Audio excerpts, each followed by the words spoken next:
안녕하세요. 저는 결혼 7년 만에 자유의 몸이 된 30대 여성이에요. 저에게 제 결혼 생활에 대해 한마디로 정리하라고 한다면 저는 차별이라는 단어가 가장 딱 맞다고 생각해요. 정말 결혼 처음부터 끝날 때까지 시모에게 끊임없이 차별받았거든요. 듣고 보면 참 치졸하고 어이없는 일들인데 겪는 사람 입장에서는 엄청 기분 나쁘고 화날 일들이거든요. 그리고 그 과정에서 제 화를 더 돋우는 건 남편과 신우였죠. 시부를 제외한 나머지 시댁 가족들 덕분에 저는 이제 시자 달린 거라면 뭐든 싫은 사람이 됐네요. 지금은 이렇게 싫어하지만 연애 때 결혼 초반에는 저도 분명히 남편에 대한 사랑으로 가득했답니다. 남편은 저를 가정적인 사람이라 좋다고 했어요. 제가 가정적인 건 맞는 말이었거든요. 장녀로 태어나 부모님을 모시는 것은 당연히 제 일이었고 바쁜 부모님을 대신해 하던 요리와 가사일들이 제 몸에는 습관처럼 묻어 있었거든요. 저도 딱히 남한테 해주는 걸 싫어하는 타입도 아니라서 자주 주변 사람들을 초대해서 최근 알아낸 레시피로 요리를 해서 대접하는 일도 많았으니까요. 솔직히 정말로 결혼을 하게 됐을 때는 살짝 겁도 났어요. 남편은 대기업 회사원이었고 저는 중소기업에 다니고 있었으니까요. 그것뿐만이 아니라 시댁이 잘 사는 것도 저에게는 조금은 부담스러운 일이었어요. 남들이 들으면 신데렐라라며 시집 잘 갔다고 하겠지만 저에게는 그 모든 것들이 낯설고 두려웠거든요. 게다가 저희 집이 그리 잘 사는 형편이 못 되다 보니 더 위축되는 마음도 들었고요. 저희가 살 집도 시부 명의의 집이라는 걸 알았을 때는 정말 조심해야겠다 싶더라고요.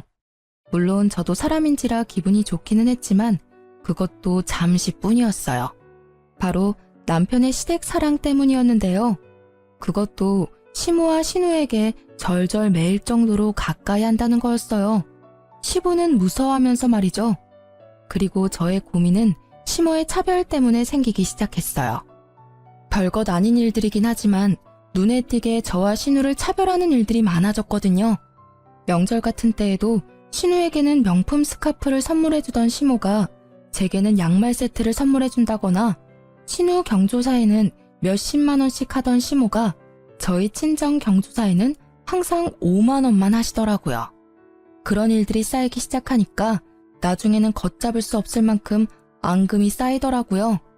그리고 말 못하고 쌓여온 일들이 터지기 일보 직전에 그 일이 벌어졌죠. 그날은 아무 연락도 없이 시모가 저희 집 벨을 눌렀어요. 어머님, 무슨 일이세요 이 저녁에? 애 아빠는 집에 있니? 네, 지금 씻고 있어요. 저는 이때 출산한 지 100일도 되지 않은 상황이었어요. 당연히 손님을 맞을 준비는 되어 있지 않았고 하물며 시모를 맞을 준비는 더더욱 되어 있지 않았죠. 시모는 거실에 앉아있고 저는 아이가 있는 안방에 들어가 아이를 안고 밖으로 나왔어요. 하지만 시모는 손주에게는 눈길도 주지 않은 채 TV만 보시더라고요. 남편이 나오자 그제서야 시모는 고개를 돌렸어요. 당분간 너희 집에서 지낼 생각인데 괜찮지? 나 네 아버지랑 싸웠어. 지긋지긋한 영감탱이. 늙으려면 곱게 늙을 것이지 어째 나이가 들수록 꼬장꼬장해지는지 몰라? 아버지랑 무슨 일 있었어요? 몰라. 네 아버지 얘기는 꺼내지도 말어. 나도 곧 집을 구해서 나갈 거야. 당장 있을 곳이 없어서 온 거니까 길어도 몇 달 안 될 거니까 그때까지만 있게 해줘. 저는 시모의 말에 거절하고 싶었어요. 출산한 지 얼마 되지도 않은 제가 시모의 눈치를 보면서 살 수는 없는 노릇이잖아요. 제가 둘러서 말해보려고 하는데 옆에서 먼저 남편이 말하더라고요. 알겠어요. 당분간 이 집에서 내 집이다 생각하고 편하게 지내요. 저와 단 한마디 상의도 없이 남편은 시모에게 오케이 사인을 내렸고 저는 튀어나오는 한숨을 삼키느라 애썼어요. 시모가 짐을 가지러 나간 사이에 저는 남편에게 말했어요. 어떻게 나한테 한마디 상의도 없이 어머님을 모신다고 그래. 나 지금 어머니 모실 수 있는 상황이 아니야. 출산 직후에 시집살이라니. 그냥 친정에서 조리하는 게 나을 것 같아. 에이, 뭐 그렇게 신경 쓸 일 있겠어? 엄마도 생각이 있으면 자기 괴롭히지는 않을 거야. 그리고 엄마 밖으로 잘 다니시는 거 알잖아. 당신이 신경 써야 할 일은 크게 없을 거라고. 게다가 엄마가 아버지랑 이혼하실 모양이야. 만약에 이혼하면 위자료 두둑이 받는다고 나한테 든든하게 챙겨준대. 희죽거리며 말하는 남편의 얼굴을 보니 한숨이 다시 터져나오더라고요. 솔직히 시모가 하는 말이 그런 거지. 실제로 위자료를 지금 시모가 가지고 있는 게 아니잖아요. 여보, 지금 당장 가지고 있는 돈이 아니면 진짜 나중 일은 모르는 거야. 혹시라도 모르니까 지금을 생각해, 응? 그런 실체 없는 돈에 휘둘리다 보면 나중에 곤란한 건 자기라고. 그러나 제 말이 귀에 들리지도 않는지 남편은 성의 없이 손만 휘휘 저으며 괜찮대도 하면서 저를 달래듯 말하더라고요. 결국 그 길로 시모와 같이 살게 되었어요. 그 불편한 시간, 공간, 눈빛, 진짜 미치겠더라고요. 애 젖먹이는 것도 눈치 보며 먹여야 하고 화장실 가는 것조차 내 맘대로 못 가는 상황이 지속됐죠. 시모는 나름대로 바쁘게 살더라고요. 방 하나를 비워두니 거기에 명품 가방에 시계, 액세서리까지 전시해두고는 홀로 서기 하겠다며 들락날락거리더라고요. 그때부터는 조금 편했어요. 하지만 마주치지 않고 나서는 다른 상황이 또 저를 불편하게 하더라고요. 시모는 돈이 생기면 신우부터 챙겼거든요. 솔직히 저도 제 가족부터 챙길 것 같긴 해요. 그런데 우리 애한테는 진짜 눈길 한 번을 안 줬거든요. 게다가 우리 집에서 살고 있는데 어째서 돈을 신우에게 다 쓰는지 이해가 안 갔어요. 솔직히 상식적으로 생각해도 지금 방 하나 비워두고 밥하고 빨래해주는 사람에게 돈 한 푼 줄 법도 한데 전혀 그럴 기미가 없더라고요. 그래도 그러려니 했어요. 팔은 안으로 굽는 거고 시모가 이러면 나도 친정엄마한테 더 잘하면 되겠다고 생각했으니까요. 그런데 제 분노를 폭발시키는 일이 일어났어요. 그것도 우리 아기 100일 때요. 솔직히 신혼의 아기가 100일이었을 때 시모가 이것저것 챙겨준 터라 저도 솔직히 그만큼은 아니더라도 뭔가 해줄 거라고 생각했거든요.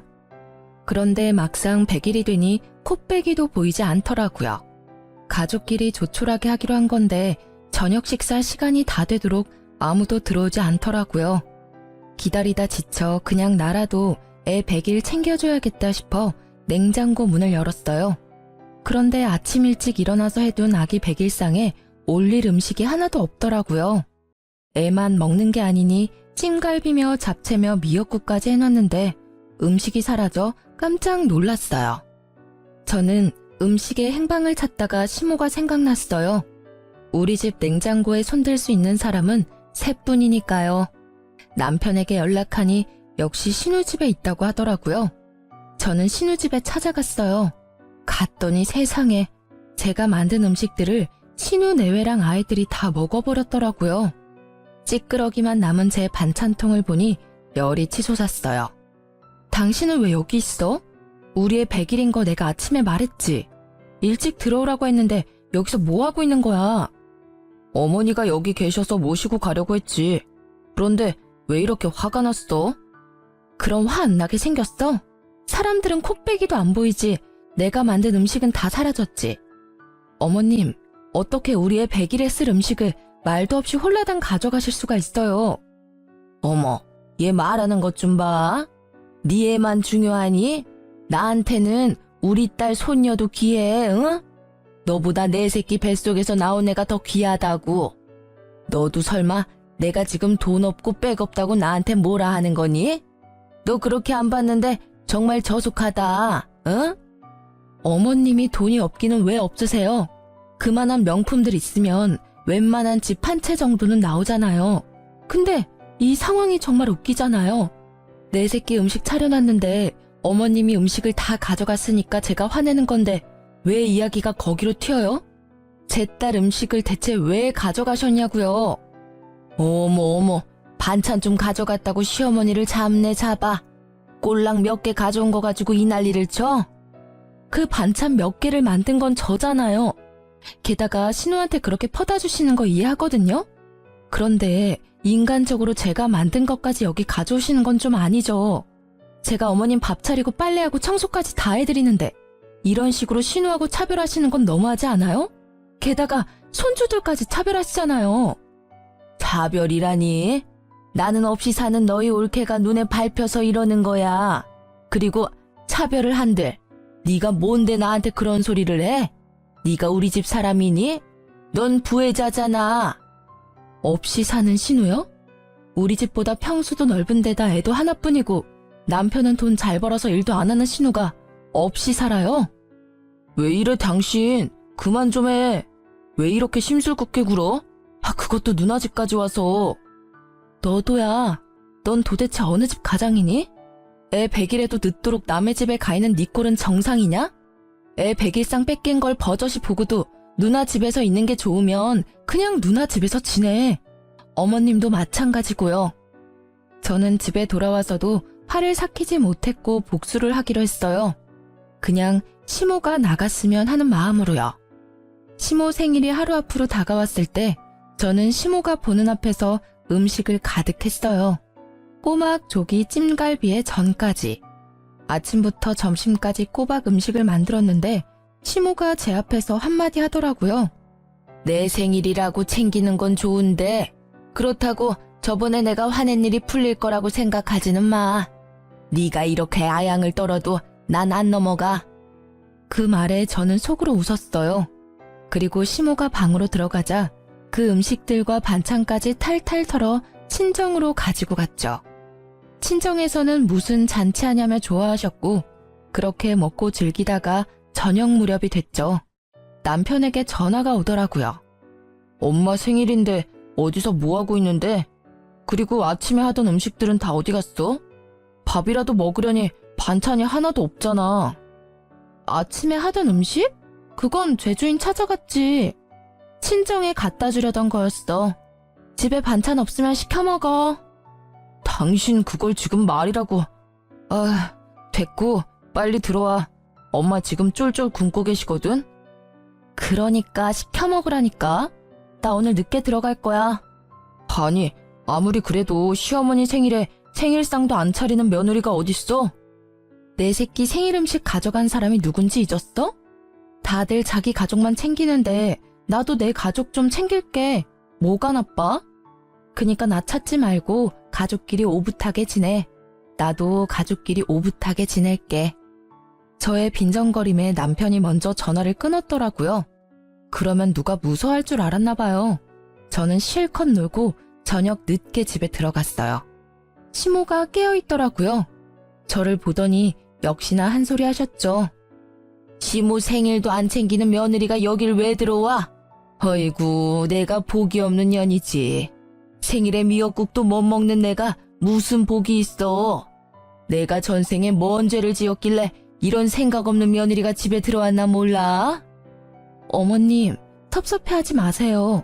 어머님이 하시는 대로 그대로 제가 해드렸잖아요. 그리고 전생의 죄는 제가 지었겠죠. 제가 해놓은 음식이며 물건이며 싹 다 누가 가져가는 팔자라니. 도대체 무슨 죄를 어떻게 지었길래 매번 이렇게 남 좋은 일만 하나 모르겠네요.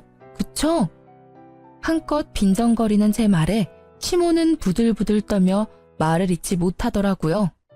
이렇게까지 하고 싶은 생각은 없었는데 아침에 시모에게 들은 말 때문에 화가 나서 말이 막 나와버리더라고요. 그런데 그 뒤로 음식이나 물건을 신우에게 가져가는 일은 없어졌어요. 그렇지만 매번 자기가 위자료 받으면 너한테는 절대 못 준다며 중얼거리더라고요. 저는 솔직히 그깟 돈 필요 없으니 빨리 우리 집에서 좀 나가줬으면 좋겠다는 생각만 들었죠. 그렇게 시모와 싸우고 한 달쯤 지났을 때 시모가 저와 남편을 불렀어요. 내가 가만히 생각해보니 며느리가 주는 눈칫밥도 이제는 먹고 싶지 않고 이래저래 억울한 일이 많으니 이 집에서 나가 새로 거처를 마련할 생각이다. 그러니 내가 들어갈 곳에 전세금을 너희가 마련해. 시모의 그 말에 저는 어이가 없어서 입이 떨어지지도 않더라고요. 어느 정도 생각하고 있으세요? 못해도 1억은 너희가 해줘야 되지 않겠니? 혼자 살아도 제대로 된 곳에 들어가려면 그 돈도 모자라긴 하지만. 어머님, 그럴 필요가 뭐 있겠어요?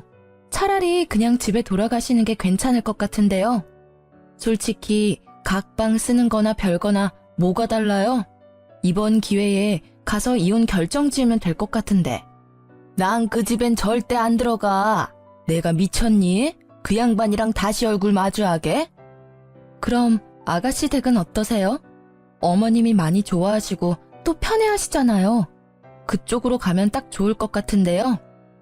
없이 사는 딸 신세 망칠 일 있니? 어떻게 딸 집에 들어가서 살아? 신우가 왜 없이 살아요? 우리보다 집 평수도 넓고 돈도 우리보다 더 많이 벌잖아요. 우리 집에 있기 싫으시면 아가씨 집도 괜찮죠. 내가 아니라 네가 싫은 거겠지. 왜? 한 달에 방값이라도 줘? 월세라도 내야 하니? 내가 내 아들 집에 와서 살면서 꼭 그렇게 해야 해? 월세 주실 생각은 있으셨어요? 그냥 아가씨 댁에 가세요. 저희 1억 없어요. 내가 너희 돈 떼어먹는 데니? 웃겨 진짜. 네 시아버지한테 위자료 받으면 나도 다 줄 거야. 시모는 그렇게 말했지만 그 돈이 하늘에서 뚝 떨어질 리가 없잖아요. 저는 육아휴직, 남편 혼자 버는 데다가 저축해놓은 돈도 많이 없는 상황에서 저는 반대할 수밖에 없었어요. 조금만 시간을 줘봐요. 돈을 마련할 방법이 있는지 좀 알아볼게요. 반대하려는 저를 말린 건 남편이었어요. 무슨 생각이 있어 이러나 보다 싶어 방에 들어갔을 때 물어봤어요. 당신이 무슨 돈이 있어서 해드린다는 거야? 진짜 해드릴 거야? 그냥 시간 끌기야. 대놓고 안 된다 말 못하잖아. 그 사이에 누군가는 해결해 주겠지. 남편 말은 그냥 이 상태 그대로 지켜보자였어요. 저는 빨리 나갔으면 해서 좀 실망했지만 이해하려고 했어요. 그런데 그날 이후 시모의 명품 쇼핑이 심상찮더라고요. 무슨 돈이 생겨서 저러나 싶었는데 신우가 좋나 보다 했었거든요. 시부와 살 때도 명품 쇼핑을 자주 했던 터라 별 신경 쓰지 않고 있던 저는 며칠 뒤 깜짝 놀라고야 말았어요. 제 자산관리 어플에 제가 쓰지도 않는 카드 내역과 카드론 내역이 있었거든요. 처음에는 오류인가 싶었는데 아니더라고요. 그 카드는 제가 만들어서 초창기에 조금 쓰다가 최근에는 쓰지 않고 내버려둔 카드였어요. 더 좋은 혜택의 카드가 나와서 그걸 그냥 둔 것인데 그게 왜 사용됐는지 알 길이 없었어요. 저는 부랴부랴 카드부터 찾았어요. 그런데 본래 있어야 할 자리에 카드가 없더라고요. 혹시나 싶어 저는 카드사에 들어가 쓴 내역을 훑어봤어요. 그리고 그 카드가 시모 손에 있다는 걸 알게 됐어요. 시모가 산 가방이 카드 내역에 떡하니 찍혔더라고요. 저는 뒤통수를 한 대 맞은 기분이었어요. 이 얼얼한 배신감. 이 카드를 시모가 뒤져서 가져갔을 리는 없고 분명히 남편이 찾아서 줬겠죠. 기다려보라더니 이 꼴을 보게 하려고 기다리라고 했나 싶었어요. 카드는 한도 끝까지 사용한 상태고 카드론도 1,000만 원 가까이 받았더라고요. 저는 열이 받아서 시모를 찾아 신우집까지 갔어요. 들어가는데 남편 신발이 거기 있더라고요. 이놈은 또 여기 왜 와 있는지. 그치만 잘 됐다는 생각이 들었어요. 한 번에 싸잡아 추궁할 수 있으니까요. 저는 시모에게 가서 말했어요. 어머님, 제 카드 돌려주세요. 무슨 카드? 난 몰라. 네 카드를 왜 내가 가지고 있어? 그래요? 알겠어요. 저는 시모의 말에 당장 폰을 들어 어디론가 전화를 걸었어요. 네, 안녕하세요. 카드 정지하려고 하는데요. 네, 모르는 사람이 카드를 쓰고 있어요. 도둑 맞았나 봐요. 제가 내용을 다 말하기도 전에 시모가 제 전화를 획 뺐더라고요. 왜 네 맘대로 카드를 정지해? 어머님은 모르신다면서요. 그리고 제 카드 제가 왜 정지를 못 시켜요? 어머님이 가져가신 게 맞잖아요. 이번에 나온 카드비 어떻게 정산하실 거예요? 제 말에 시모는 남편을 쳐다보더라고요. 저는 옳다구나 싶었어요. 넌 왜 내 카드 훔쳐서 어머님한테 드렸어? 도둑이니? 그리고 주고 싶으면 네 카드 주지 왜 남의 카드를 주고 난리야? 좀 그만해. 그깟 카드 얼마 썼다고 여기까지 와서 이 난리야? 그 금액이 얼마가 됐던 가족끼리 이러면 안 되지. 최소한 예의라는 건 있어야 할 거 아니야? 말 한 번 잘했다. 네가 말한 그 예의에 남의 카드 훔쳐가는 건 잘못 아니야?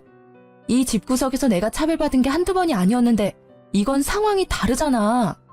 그 카드값 못 갚으면 내가 어떻게 되는지는 알아? 신용도 팍팍 떨어져서 신용불량자 되면 네가 책임질 거야? 내주면 되잖아. 얼만데? 1,400이다 이놈아.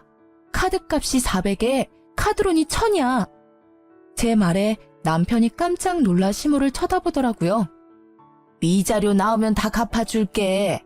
그동안만 좀 어떻게 해줘, 응?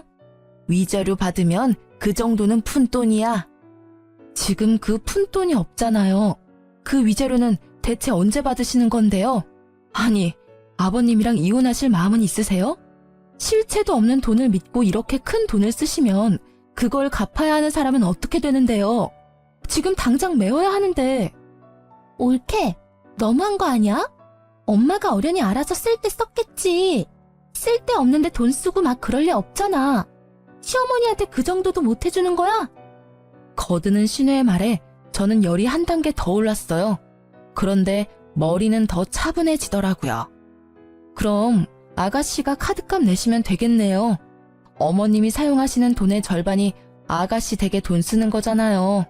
그러니까 아가씨한테 받을게요. 그럼 될까요? 아니, 왜 그걸 나한테 받아? 올케 진짜 상식 없는 사람이네. 이보세요. 그거 난 한 푼도 쓴 적 없거든? 그러니까요. 그렇게 어머님 편 들고 싶으시면 아가씨 돈으로 카드값을 갚고 하시라는 말이에요. 솔직히 어머님 위하신다면 그 정도 가능하잖아요. 이거 봐요. 아무도 이 카드비 안 내준다고 하잖아요. 몰래 카드 가져가 놓고 카드비는 저한테 다 맡길 생각이었던 거잖아요. 그 말에 아무도 대답을 못 하더라고요. 저는 진짜 화가 너무 났어요. 카드를 준 남편도, 카드를 쓴 시모도, 카드로 혜택을 본 신우도. 저는 좋은 생각이 났어요. 이때쯤에는 2판 4판이고 이혼을 생각하고 있었기에 그냥 막 나가기로 했거든요. 어차피 긁은 사람은 어머님이시니까 어머님이 카드값 갚도록 할게요. 그 말에 시모가 멀뚱멀뚱 쳐다만 보더라고요. 제가 하는 말을 못 알아들으시더라고요. 아니, 자기는 낼 생각이 없는데 지가 저런들 무슨 상관이야? 이런 표정이었죠. 저는 그런 시모의 표정을 뒤로하고 남편에게 말했어요. 곧 이혼 서류 갈 거니까 알아서 해.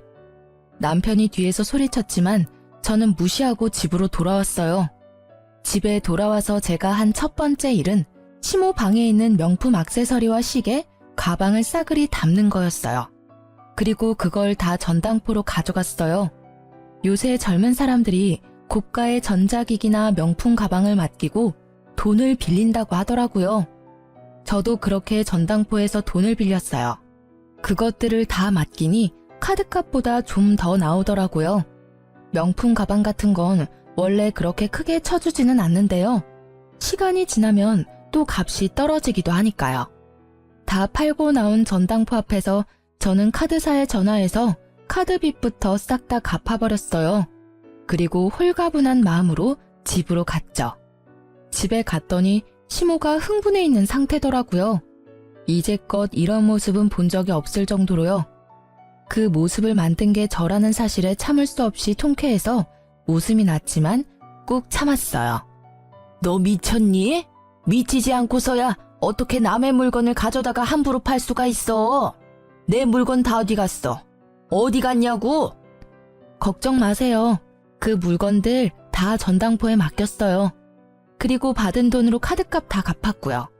1,400만 원 들고 가시면 그대로 찾을 수 있을 거예요. 다행이죠? 최소한 다시 되돌려 받을 수는 있으실 테니까요. 뭐?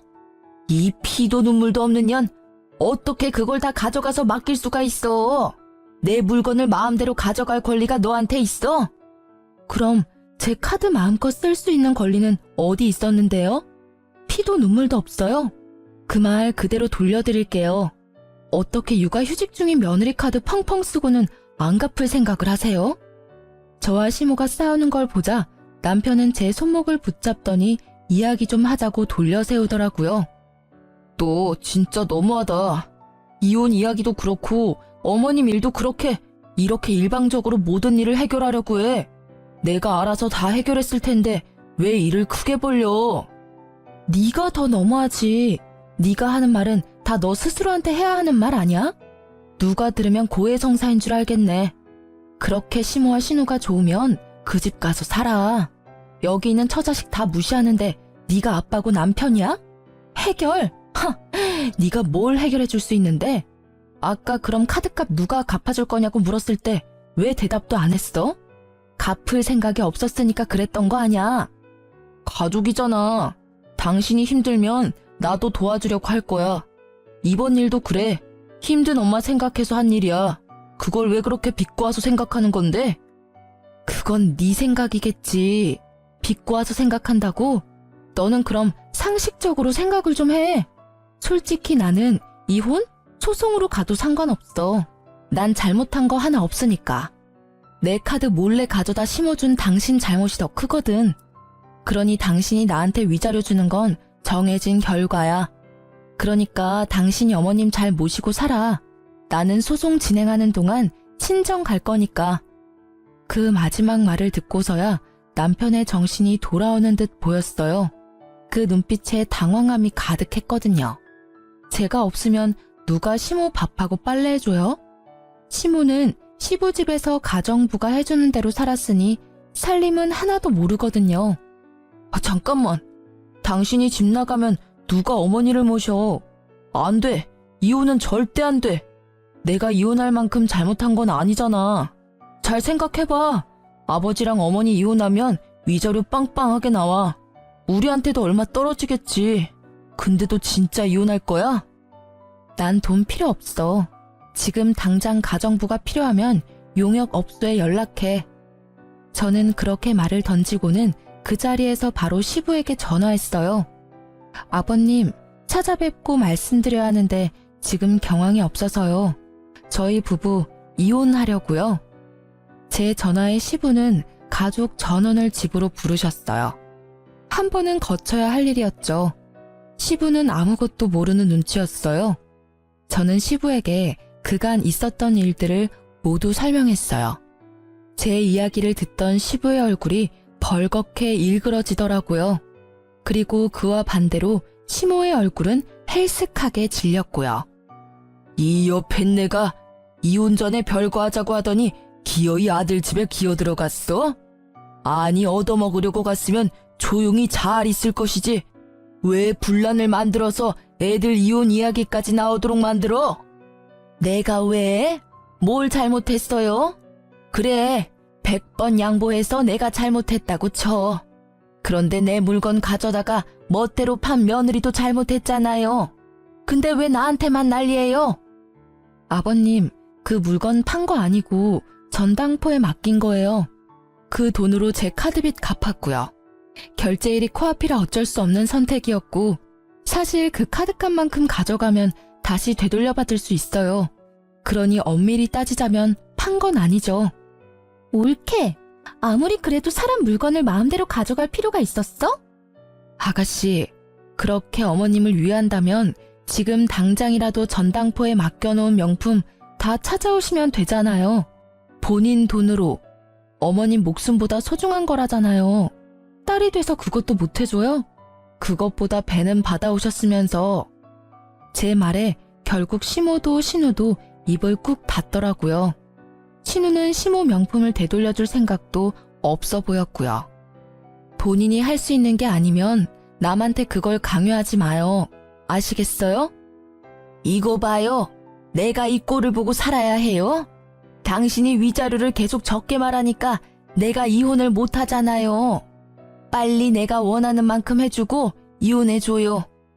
그제야 감이 오더라고요. 어머님이 이혼을 하고 싶어 하는데 이혼을 왜 안 하나 싶었거든요. 위자료가 자기 마음에 들지 않았던 모양이었어요. 그런데 시모의 말에 시부의 표정이 참 오묘하더라고요. 웃는 것도 우는 것도 아닌 그런 이상한 얼굴. 뜸들이던 시부가 말을 꺼냈어요. 당신 원하는 대로 이혼해줄게. 근데 위자료는 아마 없을 거야. 그게 무슨 소리예요? 당신 재산이 얼만데? 당신이 위자료 적다고 할 때부터 조금씩 처분해서 이제 별로 없어. 그래도 3억 정도는 가지고 있어. 그런데 그마저도 기대 못할 거야.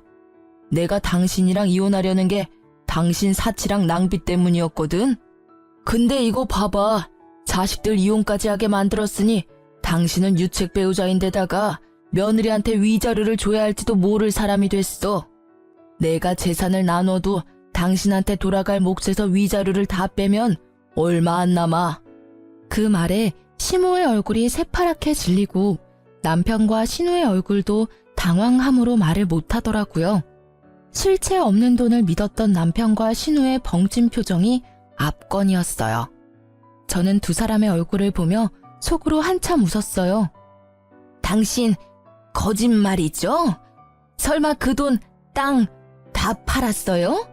아니지. 팔면 돈이라도 남을 텐데 그거 다 어쨌어요? 어쨌긴 기부했어. 아깝기는 했는데 당신한테 뺏기는 것보다는 기분이 훨씬 낫더라고. 적어도 밑 빠진 독에 물 붓는 느낌은 아니었으니까. 그게 말이 돼요? 진짜 내 돈, 내 위자료 어디 갔냐고요? 당신 나 속일 생각하지 말아요. 뭐? 나한테 돈 맡겨놨어? 왜 맨날 내 얼굴만 보면 돈 타령이야? 내가 번 돈 집에서 펑펑 쓰기만 하고 한 푼 모아놓은 것도 없는 주제에 어디서 돈돈거려? 나도 위자료는 받아야죠. 어떻게 이렇게 사람 뒤통수를 칠 수가 있어? 싸우는 시부모를 보며 저는 제가 있을 곳이 아니라는 생각에 집에 가려고 현관으로 나왔어요. 그런데 그때 남편과 신우가 제 뒤를 쫓아와 구두를 신으려고 하더라고요. 딱 보니 시모 버리고 도망가려는 꼴이더라고요. 그렇게 가족사랑 어쩌고 하더니 어머님 돈 못 받을 것 같으니까 도망치는 거야? 진짜 뻔뻔들하다. 마지막 정도 뚝 떼줘서 너무 고마워. 당신 하는 거 보니 나 늙어서 쓸모없어지면 어떻게 행동할지 딱 보여. 이혼하는데 망설임까지 가져가줘서 고마워. 빈정거리는 제 말에 남편은 얼굴만 벌겋게 된 채 말도 못했고 신우는 모르는 척 하더라고요. 나중에 들으니 시모는 결국 빈털터리로 내쫓기게 됐고 전 남편은 집을 시부에게 반납하고 시부 집에 들어가 살게 됐다고 하더라고요. 이후 저는 합의로 이혼을 잘 마무리하게 됐어요. 소송으로 갈 줄 알았는데 합의가 된 이유는 시부 덕분이었어요. 남들 눈을 많이 신경 쓰시는 분이었거든요. 저는 그 이후로 시자가 달린 건 진절머리가 나서 가까이 하고 싶지도 않더라고요. 그래서 연애도 하지 못하고 있는 중이죠. 시부에게 받은 돈과 위자료로 받은 돈을 합치면 지방에 방 하나 전세받을 정도는 돼서 지방 내려가려다가 아픈 친정아버지 때문에 친정에서 지내기로 했어요. 손주가 있으니 집안 분위기는 더 좋아졌죠. 이혼한 지 3년이 지났을까요? 그해 가을 추석을 앞두고 친정아버지의 지병 때문에 아버지를 모시고 병원을 방문하게 됐어요. 그리고 그곳에서 전 시모와 전 남편, 전 신우와 마주쳤어요. 상대방은 우리가 온 건지도 모르고 싸움에 한창이더라고요. 듣고 싶지는 않았으나 들려오는 대화를 유추해보니 전 시모가 위암에 걸려 입원해야 하는데 둘 다 자기가 못 모신다며 서로 떠넘기고 있었어요. 신우는 자기 혼자 사는 집이 아니라 돌볼 수 없다고 하고 전 남편은 시부가 싫어해서 모실 수 없다고 하더라고요. 그 사이에 끼인 시모의 표정이 피곤과 절망으로 절어있는 게 한눈에 보이더라고요. 그걸 보지 못한 채 두 남매는 싸우기에 급급했어요. 아니, 누나가 더 많이 받았잖아. 나는 엄마 때문에 이혼까지 했다고. 그것만 아니었으면 봐줄 사람도 있었겠지. 내가 뭘 더 받아? 얘 웃기는 소리 하고 있네? 게다가 이혼한 건 네 잘못이지 왜 남한테 뒤집어 씌워? 결혼 전에는 나보다 네가 더 많이 엄마한테 받지 않았어? 내가 월세 내잖아. 매달 내는 것도 얼마나 많은지 알아? 얼마 안 되는 월세 내주면서 나한테 생색내는 거야? 그럼 월세 앞으로 내가 낼 테니 네가 엄마 돌보면 되겠네. 전 시모는 두 사람을 피해 조용히 대기석으로 와서 앉더라고요. 바로 저희 옆자리였는데 저희는 신경을 쓰지도 못하더라고요. 그때 친정아버지가 한 말씀 하셨어요. 너 이혼한 거 참말로 잘한 짓이다. 저런 집구석에 있었으면 저 시모 간병은 너 혼자 다 했을 팔자 아니냐? 그랬을지도 모르죠.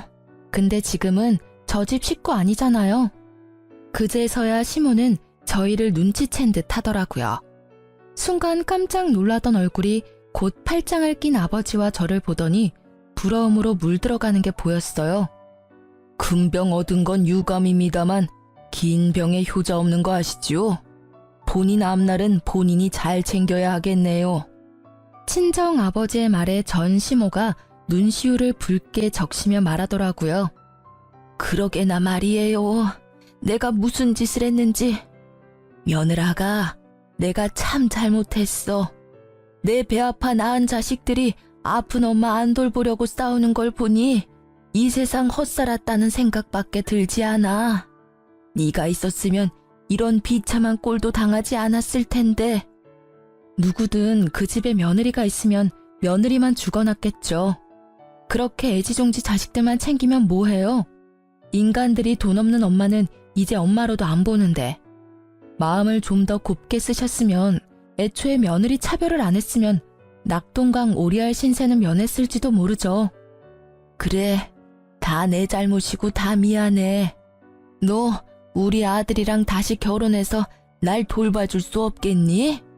이러다 진짜 요양병원에 죽을 때까지 갇혀 지낼지도 몰라. 시모의 말에 먼저 반응한 건 친정 아버지였어요.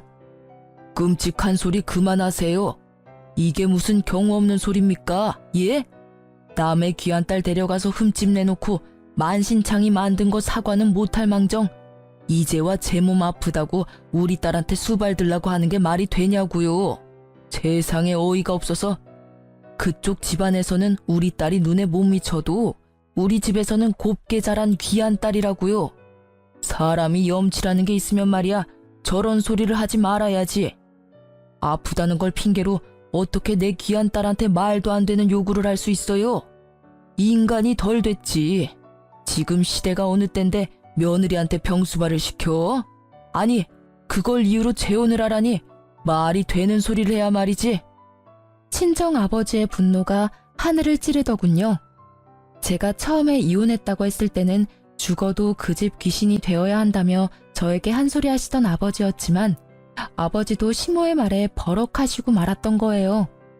제게 들었을 때는 과장된 부분이 있을 거라고 생각하셨던 것 같아요. 그리고 이런 이야기는 양쪽 이야기를 다 들어보지 않으면 진실을 알기 어렵다며 저에게 말하기도 하셨거든요. 아버지 입장에서는 제가 별거 아닌 일에 참지 못하고 이혼을 결정한 거로 보였을 테니까요.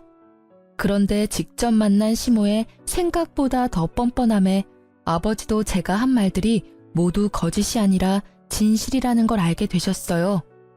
우리 딸 절대로 다시 못 줘요. 내 눈에 흙이 들어가도 안 됩니다. 저런 집구석에 들어가서 평생을 수발 들라고 할 거면 아예 우리 집에서 처녀 귀신으로 죽게 만드는 게 낫겠소. 결국 아버지의 호통에 시모는 말을 더 이상 잇지 못했어요. 그리고 아버지의 큰 소리에 피가 나도록 싸운 두 남매가 저희 존재를 눈치채고 가까이 다가왔어요. 오랜만이네. 엄마가 또 무슨 이야기 했어? 병수발 들어줄 사람 없다고 나더러 당신이랑 재결합하래. 그 소리에 우리 아버지가 버럭하셨고. 그 말에 전 남편의 얼굴이 확 일그러지더라고요. 당신이랑 아가씨, 어머님 말이라면 죽는 신용이라도 하는 사람들이었잖아. 그렇게 죽고 못 살게 애틋하던 사이였는데 이제는 그런 것도 없나 봐? 서로 안 모시려고 피 터지게 싸우는 거 보면. 그런 거 아니야. 우리도 다 사정이 있어서 그런 거고. 그래, 그렇겠지. 이야기 다 들었어. 아버님 재혼하셨다면서? 그 사이에 자식도 있었다고 하던데. 어머님 위자료도 날아가고 이번에는 상속도 날아갈 판이잖아. 그러게, 내가 뭘 했어? 실체도 없는 돈에 휘둘리지 말라고 했지? 분명히 받을 수 있는 돈이었어. 그리고 액수는 크지 않지만 위자료를 받기도 하셨고. 근데 그걸 한순간에 다 날려버렸다고. 아니, 어떻게 지금 이렇게 살면서도 그 명품에 대한 욕심을 못 버리는 거야? 누나도 나도 불안하니까 카드나 현금을 못 주는 거야. 저번에도 내 카드로 쓴 돈 생각하면 진짜. 들어보니 시모가 저한테 한 것처럼 전 남편에게도 그대로 했던 것 같더라고요. 그렇죠. 자기가 당해보면 그게 얼마나 짜증나고 열받는 일인지를 여실히 알게 돼요. 지금 전 남편처럼요. 당해보니까 잘 알겠지? 내가 그 당시에 어떤 마음이었는지.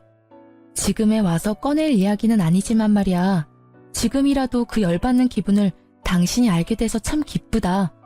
나만 알고 있기엔 너무 화나는 일이었거든. 제 말에 전 남편은 그저 찡그린 얼굴로 답을 하지 않더라고요.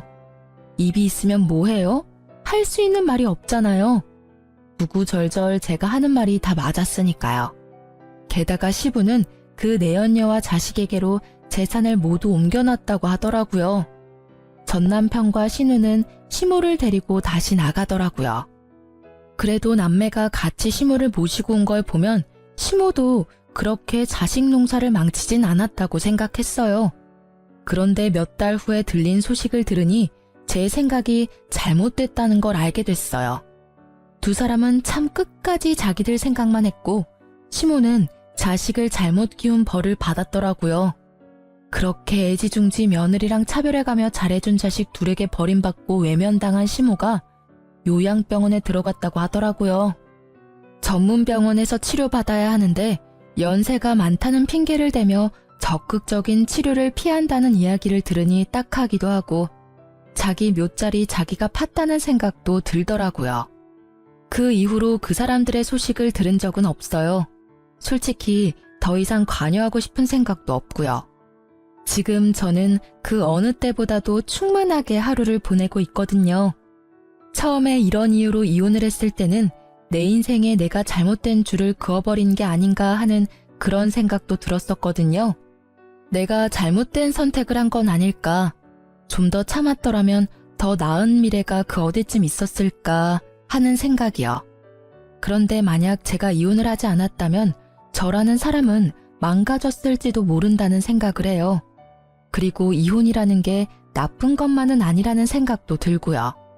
연애는 둘이서 하는 거지만 결혼은 온 집안이 하는 거잖아요. 그만큼 맞춰야 하는 사람도 많을 수밖에 없고요. 제가 무조건 양보하면 저는 실속 없이 모든 걸 뺏길 수밖에 없고, 제가 무조건 가지려 하면 다른 사람으로부터 배척당할 수밖에 없잖아요. 그 밸런스를 맞추는 일이 그리 쉬운 일은 아니니까요. 솔직하게 말해서 다른 가족 구성원과 트러블이 있더라도 남편이 제 몫을 다해 저와 소통해준다면 굳이 헤어질 필요까지는 없었을지도 몰라요. 하지만 저 같은 경우에는 시댁 구성원들은 거의 다 저를 밀어내는 상황이었으니까요. 이럴 때는 과감하게 행동하는 것도 나쁘지는 않다고 생각해요. 현실적인 문제가 있지만 그것이 나의 정신적인 고통과 과도한 스트레스를 포기할 만큼의 문제는 아니라는 생각도 했으니까요. 그 당시 저에게는 나부터 살고 봐야지 라는 이기적인 마음이 있었지만 아무도 저를 위해주지 않는 그곳에서는 저라도 저를 챙길 수밖에 없었어요. 그리고 그 결과 저는 새로운 삶을 살고 있는 거죠. 예전만큼 풍족하진 않아도 제가 하고 싶은 걸 하고 제가 하기 싫은 건 하지 않는 생활만으로도 마음이 편하고 만족스러워요. 이렇게 제 이혼 과정에 대한 이야기를 하고 있으면 지금은 지인들과 농담도 하고요. 한동안은 이혼, 돌싱 이야기만 들어도 스트레스였는데 말이죠. 지금은 이렇게 사연글을 보낼 정도의 소재거리 정도가 된 거죠. 제 글을 읽고 함께 즐겨주신다면 저도 기쁘답니다. 이렇게 긴 글을 쓰는데 어색한 점도 있었지만 함께 나누고자 하는 마음으로 써보았어요. 읽어주신 분들 모두 감사의 마음을 전합니다.